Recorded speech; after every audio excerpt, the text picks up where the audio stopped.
시청자 여러분 안녕하십니까? 장효곤입니다. 남이 나를 파괴하기 전에 내가 먼저 나의 기득권을 파괴하라. 참 의미심장한 말이 아닐 수 없는데요. 끊임없는 변화와 혁신의 중요성을 내포하고 있다고 하겠습니다. 최근 한국의 대표 대기업 총수들이 역설하고 있는 한국 경제의 위기론 또한 일맥상통하는 부분이 많다고 하겠습니다. 일본의 신성장과 중국의 질주 사이에서 우리 기업들의 고뇌, 위기의 돌파구는 없는 걸까요? 오늘 그 돌파구를 모색하기 위해서 특별한 분을 모셨습니다. 세계 석학 중 한 분으로 파괴적 혁신으로 유명하신 하버드 비즈니스쿨의 클레이튼 크리스텐센 교수를 모시고 그에 대한 해답을 찾아보겠습니다. How are you, Professor Christensen? 좋습니다. 이 자리에 초대해 주셔서 감사합니다. Thank you very much for accepting the invitation. Let's talk about, first of all, your theory of disruptive innovation. Can you please explain the concepts? Yes. The theory of disruptive innovation is designed to do two things for innovating companies. The first one is to help them understand what kind of innovation poses the most grave of threats to them, and then also to understand what kind of innovation will help them generate new growth businesses most effectively. At the beginning of almost every industry, the initial products are so expensive and complicated to use that only people with a lot of money and a lot of skill can own and use the products, and therefore the size of the market tends to be relatively limited. A disruptive innovation then makes that product so much more affordable and simple that a whole new population of people can now afford to own a product and have the skill to use it. It creates tremendous new growth, and if you look across the world economy, almost all significant waves of growth in industry after industry are generated by somebody creating a disruptive innovation through affordability and simplicity. It creates growth that is quite secure for a new startup company, because generally the established companies who found an industry create a business model that is dependent upon high prices and complexity, and therefore they find it very difficult to go after disruptive innovations. That seems to say it's easier for small companies to do disruptive innovation, but is disruptive innovation still relevant to big companies as well? Well, it's very relevant in two ways. First, I would agree with you that it is easier for small companies to do disruptive innovations because all disruptive markets at the beginning are very small. And then they grow to become very large. And it's easier for small companies to see and get excited about small opportunities. But it's relevant to large companies for two reasons. One is it's disruptive innovations that always pose the gravest threat to their long-term survival.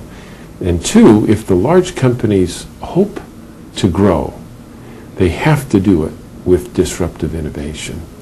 Most large companies got large because way back in their history, they started with a disruptive innovation. And to keep growing, they just have to do it again and again. I see many companies, especially in Korea, they look for new business opportunities for their growth. And it seems like they constantly look for some futuristic forecast, like what's the next big thing. Examples are BT, nano, robots. Yeah. And I think they ask futurists or economists what the future lifestyle is about. Do you think there are more systematic or better approaches to finding new growth areas? Yeah, I do. The problem with looking for growth in futuristic technologies is that generally a new technology isn't just plug compatible in an existing system or market. There are all kinds of other supporting technological elements of the business infrastructure that have to be put in place before a new technology can be used very effectively. Mhm. And new technologies usually become significant growth markets only after 20 years.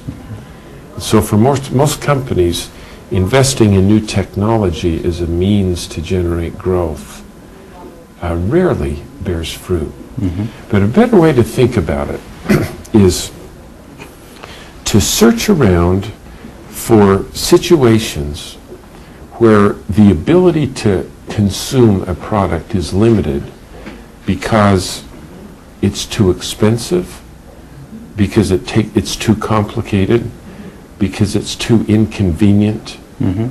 or where it takes too much time. Mhm. And when you see in the current marketplace that kind of a situation that limits consumption, always that's an opportunity to create a new growth business. Mhm. And I could give you some examples if that would be useful to you. Mhm.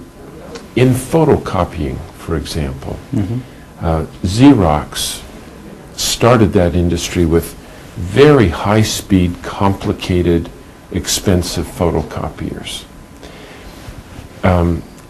After it had been in the business about 10 years, two giant companies attacked Xerox head-on, trying to beat them with even faster and better high-speed photocopiers. And they were IBM and Kodak. IBM was 20 times bigger than Xerox was. Kodak was 5 times bigger. But they picked a fight that Xerox was very motivated to win. Mhm. And IBM and Kodak just got bloodied and ultimately had to shut those attempts down. But who beat Xerox was Canon. And the way Canon attacked was not through a head-on, what we call a sustaining attack, but by disrupting Kodak. So instead of trying to make a better copier, they realized that, well, the photocopiers are very expensive, so most people can't own one. Mhm. They're very inconvenient to use. At the time, you had to go all the way to the corporate photocopy center to get copies made. And the machines were so complicated to use that you had to give it to a technician who ran the job for you. And it took a long time to go there and wait in the queue to get your copies made. And so Canon developed these little tabletop photocopiers. Mhm. But at the beginning, they weren't very good. They were slow and didn't collate, had almost no features other than that they were simple. But little by little, as they made photocopying accessible and affordable and convenient, they were then able to improve the performance of their simple photocopiers to have more and more functionality, and until it got so good that we didn't have to go to a photocopy center anymore to make them. The Canon copier was just around the corner from our office. Mhm. And so they grew the market tremendously by making it affordable, simple, accessible, and fast. Mhm. And that's where growth opportunities come. You don't have to create dramatically new visionary technology. You just have to look around yourself and look for where is consumption expensive and inconvenient and inaccessible. I think Samsung, begins to worry about the maturing of mobile handset business. They could also generate new growth opportunities if they adopt this disruptive innovation perspective, right? Oh, absolutely. Because as you move to higher performance and more expensive products, the volumes at the high end of any market are much smaller. Mm-hmm. It's true with any market, and it certainly is true with handsets. Mm-hmm. And you look at what's happened is Samsung continues to improve the quality and performance and price of their machines. Their revenues have begun to level off and their market share is declining. And the reason why is Nokia and Motorola have come into the bottom of the world market, focusing in China and India with very affordable handsets that are simpler to use and not excess features, and they're just booming again at the low end. Mm-hmm. because they followed a disruptive strategy. And you think about where in the world are there people who don't have access to handsets, and it's at the bottom of the market. There's tremendous growth there.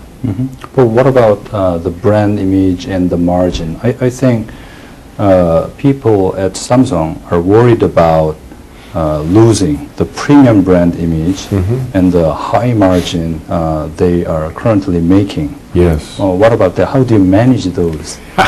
This is a great question. It turns out that in all of my studies of disruptive innovation, always the fear that we would compromise our brand image paralyzes a successful company for disruption, and yet it never matters. And the reason is that quality can only be expressed relative to the consumer's alternative. And when you compete against non-consumption with a limited product, when the customer's alternative is no handset at all, even a limited handset is a very high-quality product. So as an example, Hewlett-Packard is the world leader in computer printers. They started out with a very high-quality technology printer, a LaserJet. The early inkjet printers were a disruptive technology. They made it so much more affordable that lots of people who couldn't afford $1,000 US LaserJet, now they could have one of these simple inkjets. And even though the quality of the inkjet was nowhere near the quality of laser, it strengthened Hewlett-Packard's brand because it was so much better than nothing, which was the only alternative for its customers. So that's the first answer, is that if you're paralyzed through fear of compromising your brand, you've got it wrong.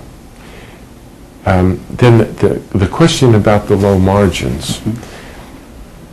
If Samsung has only one business unit and it compares the high gross margins that it can earn from the best handsets versus the low margins that it gets from the simple handsets, that's actually true. It's a low margin business. On the other hand, if they would do a business model innovation and create a new business unit underneath the Samsung umbrella that has very low overhead costs, then a low price, low margin business can actually be very profitable. And so the profit margin can be expressed only relative to the cost structure of the business, and you can create an economic model in which a low-price product can be very profitable. Let's turn to startup venture perspective. A startup faces many different risks, and among which is the risk of big companies entering your market. What are some of the lessons disruptive innovation give to this kind of situation? Yeah, it's a good question. A lot of times entrepreneurs frame the method of protection as somehow securing their position with patents or proprietary intellectual property. Almost never does that provide adequate protection. A big company that has many more resources can just attack, and they can afford the lawyers required to defend themselves against lawsuits and so on. So really the best protection a startup company can have is to pursue a disruptive business opportunity that is unattractive to the big company. So, by example, why is it that Hyundai and Kia have been able to succeed against Toyota, which is a much bigger company, much deeper in technology and many more resources? Well, they've been able to succeed because they didn't attack Toyota head on, but rather they started by making simple, small, fairly low quality cars. And when Toyota had to compare the profitability of going down to defend the low end of the market against Hyundai, versus the profitability of Toyota going up towards luxury cars, it just didn't make sense to go down. And so Toyota was quite happy to walk away from Hyundai and Kia. And that's the best protection against an attack from a large competitor, is to pick a fight that the large competitor is motivated to walk away from rather than engage in. And that's how you, as a startup, you deal with big companies. Let's say we fully embrace disruptive innovation. When should we start it? They call the marketing theorists have product life cycle theory, and I think the tendency is that the big companies, when they experience margin decrease or flat growth, they begin to shout, "We need new growth engine." Yes. But in your perspective, when should we really start a new business opportunity? It's in many ways almost a Zen-like problem. And that is, a large company can invest to create new growth businesses when it doesn't need new growth. And when it needs new growth, it can't invest successfully to create new growth. Let me explain why that is. Almost never, when you're starting a new business, do you get the strategy right at the very beginning. In fact, the statistics from a very important study that's been done at Harvard are that 93% of companies that start that ultimately become successful had the wrong strategy at the beginning.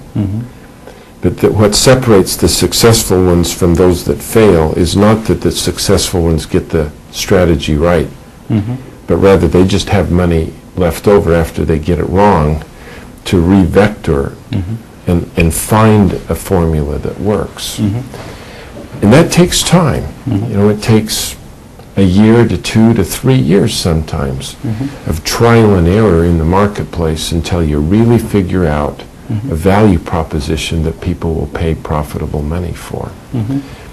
Now, because it takes that long, if a company waits until its core business's growth has leveled off, the pressure for a new growth business to get really big really fast prevents them from taking the time to discover the right strategy. And so they have to make a decision at the beginning. Well, we hope this is the right strategy, but this has to get so big so fast that we're going to plow, you know, millions of dollars into it to get it to grow very fast. And statistically, the odds that that will be successful are about 7%. Wow, that low. Yeah.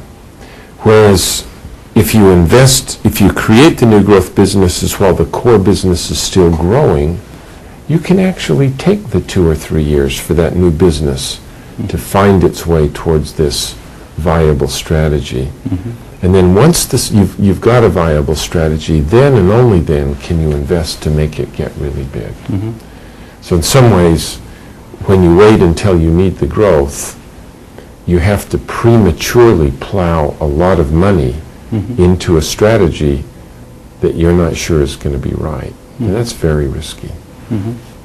It sounds very simple, but probably very difficult to implement, because one, you say you start this new growth engine, quite a time before when you actually feel crisis. So which means your core business is still healthy, probably growing quite okay. And second, because you don't feel pressure, you really don't need any, don't have any motivation to do it. Yeah. And another thing is that you probably are very busy managing your core businesses because it is growing healthy, right? Yes. So how do you actually do it? It's a real dilemma, isn't it? One of the problems with the way God designed the world is that data is only available about the past, and it's convincingly available only about the very distant past. And one of the faults that we as business schools have committed is that we train our students, who then become managers, to make decisions on the basis of data and facts. And because data is only available about the past, when they base their decisions on data, we condemn managers to take action after the game is over in many ways. And so you have to actually, the only way you can escape that dilemma, to invest to create new growth when you don't need it, is if you're looking into the future through the lens of theories of the sort that we have developed. Now, theory is a very useful thing because it is the only thing that will allow you to see into the future with accuracy. You know, for example, gravity is a theory, and it allows you to see into the future. So if you climb up to a tall mountain and you jump off the edge of a cliff, because you have this theory of gravity, you can predict in advance that you'll fall. You know? And because we have these theories of disruptive innovation and theories that you have to iterate towards a viable strategy, and theories that if you wait until growth is stopped, your money is poison, then you can actually take action in a timely way, but it has to be guided by theory and not fact. This will be the last question. Quite recently, two CEOs of large groups of Korean, Lee Gun-hee of Samsung Group and Chung Won-gu of Hyundai Motors, they warned about Korean economy. Basically, their warning was that Korea is in between China and Japan, and we are in a nut-cracking situation. Do you have any recommendation how to resolve this situation and be growing healthy? I think they're exactly right. In other words, over the last 15 or 20 years, Korea, Taiwan, and Singapore have been disrupting Japan, starting at the bottom of the market. And now the quality of Korean-made products is so good that you're really very close to the top of the market. And at the top, you've got very good Japanese companies that are just kind of sitting there. And the further growth potential up is going to be limited. And in fact, you have China disrupting Korea already. So the only way that Korea can keep its economy vital is by people having the courage, either as independent entrepreneurs or managers of the chaebol, to create new disruptive growth businesses in industries that do not now exist. And that's how America's economy has kept going. You know, the engines of our economy in the 1950s were consumer electronics and automobiles. And then Japan disrupted America and we lost those, but we then shifted our innovative energies into hardware, microelectronics, and software. And then those are being disrupted, and now we shift our innovative energies to disrupting the healthcare system and the education system. And so individual companies, in fact, can get caught in that pincher between the Chinese and the Japanese. But the corporations and the economy can evolve if they'll really aggressively try to create new disruptive growth businesses. And if they don't do that, then I fear that Korea's economy will stagnate in the same way that Japan's did. So let's focus a little bit more. We talk a lot about China and India, so we are in a nutcracker situation, but I guess people are more afraid about China's becoming as competitive as Korea. How do you deal with that? Well, deal with it in two ways. One is China is a huge growth market. And Korean companies can participate in that growth market in a way that generates lots of employment here.